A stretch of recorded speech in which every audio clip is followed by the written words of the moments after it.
Once upon a time, in a small village in Igbo land, there lived a young boy named Chuka. Chuka was a cheerful boy with big eyes that sparkled with excitement. He lived with his grandmother, Mama Ifeoma, in a small mud house. They didn't have much, but they were happy, and Mama Ifeoma always told Chuka stories about their ancestors and the old ways of the village. One sunny afternoon, after a long day of playing outside, Chuka and his grandmother decided to wash their clothes. Mama Ifeoma was busy in the kitchen making some delicious yam porridge, while Chuka was outside by the big river, scrubbing his clothes with soap. The day was warm, and the sun shone brightly, making it the perfect time to clean their clothes. Mama Ifeoma called out to Chuka, "Come, Chuka, bring the clothes inside so they don't stay outside when the sun sets." But Chuka was having so much fun that he didn't listen. He thought, "The clothes are already dry. I will just leave them here to stay in the sun a little longer." As the evening started to fall, the sky turned orange and purple. Mama Ifeoma finished her cooking and called out again, "Chuka, bring the clothes inside. Don't leave them outside at night." But Chuka still didn't listen. He was busy playing with his friends. He thought, "What can happen? It's just a little longer."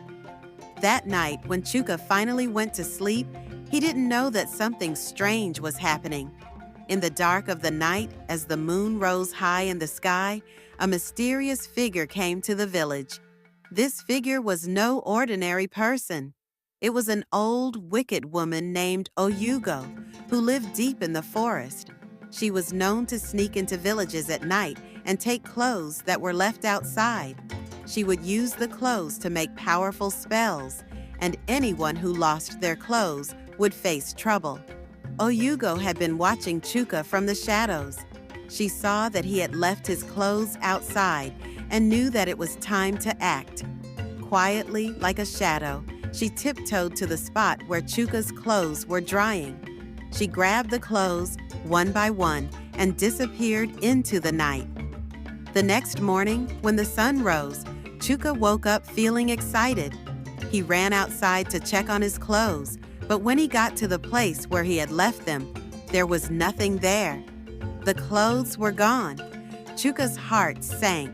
"Grandmother, my clothes are gone," Chuka cried, running to Mama Ifeoma. Mama Ifeoma was sitting outside, grinding some corn. When she heard Chuka's voice, she quickly stood up. "What happened, Chuka?" "My clothes. They are not there. I left them outside, and now they are gone," Chuka said, looking very worried.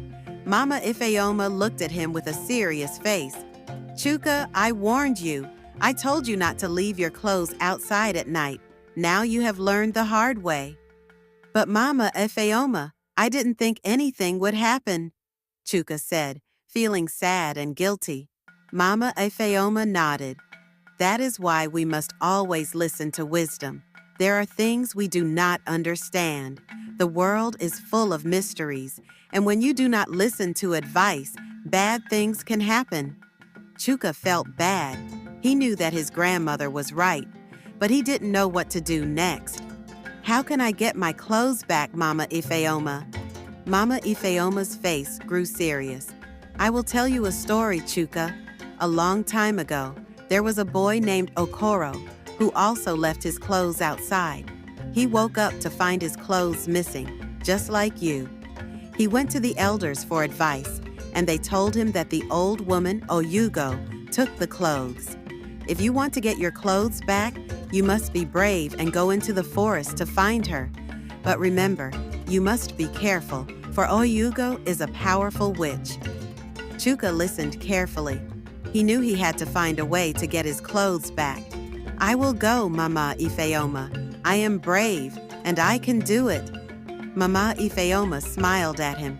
"I knew you would, but remember, don't go alone. Take someone with you, or you might get lost in the forest." Chuka nodded and decided to ask his friend, Ugo, to come with him. Ugo was strong and always helped Chuka when he needed it. Together, they set off early the next morning, walking into the thick forest. They walked for many hours, looking for any sign of Oyugo. As they walked deeper into the forest, they began to feel scared. The trees were tall, and the shadows seemed to watch them. Strange sounds echoed in the distance, and the wind whispered through the leaves. But Chuka and Ugo were determined. They had come too far to turn back now. After walking for a long time, they reached a clearing. In the middle of the clearing stood an old, crooked hut. This was the home of Oyugo. Chuka's heart pounded in his chest as they approached the hut. He whispered to Ugo, "We must be quiet. We don't know what she might do." They crept closer and peered inside. Oyugo was sitting by a fire, stirring a pot. She looked old and frightening, with sharp eyes and a crooked smile. But the boys knew they had to be brave. Suddenly, Oyugo looked up and saw them.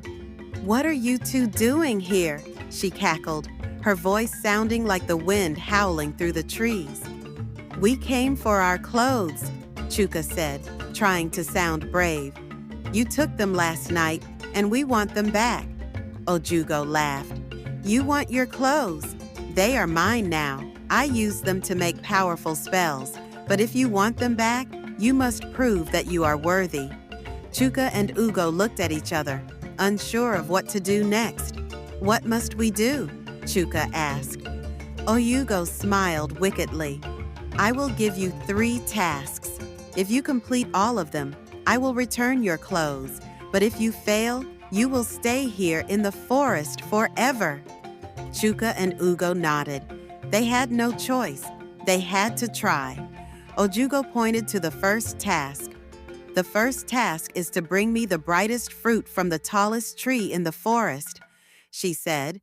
Chuka and Ugo ran off, searching for the tallest tree. They found a huge tree with glowing red fruits at the top. Ugo climbed the tree quickly and picked the brightest fruit. They returned to Oyugo, who was impressed but didn't smile.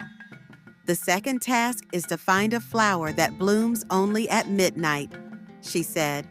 "You must bring it to me before the sun rises." Chuka and Ugo ran all night searching for the magical flower. They found it in a hidden part of the forest and brought it back just in time, before the sun came up. Oyugo was getting angry now. She didn't want them to succeed. "Now for the final task," she said. "You must spend the whole night in the haunted cave, where the spirits live. If you come out alive, I will give you your clothes." Chuka and Ugo were scared, but they knew they had to be brave. They entered the dark cave, where shadows moved and strange sounds echoed. But they stayed together, holding on to each other, and eventually found their way out by morning. Oyugo was furious, but she kept her word. She gave them back their clothes, but with a warning: "Remember, never leave your clothes outside at night again. You may not be so lucky next time." Chuka and Ugo thanked her and ran back to their village. When they returned, Mama Ifeoma was waiting for them with a big smile. "You did it! You got your clothes back," she said. Chuka smiled, feeling proud, but also wiser. "I will never leave my clothes outside again, Mama Ifeoma," he promised. From that day on, Chuka always listened to his grandmother. He never left his clothes outside at night again, and he shared the story of his adventure with all the children in the village. They all learned that it's important to listen to advice, especially when it comes from someone who cares for you. And so, Chuka grew up to be a wise young man, always remembering the lessons he had learned from that mysterious night. The villagers never forgot the tale of Chuka and the missing clothes, and they always made sure to bring in their clothes before the sun set. The end. Thank you for watching, and please, if you haven't subscribed to our channel, please kindly do so. See you on the next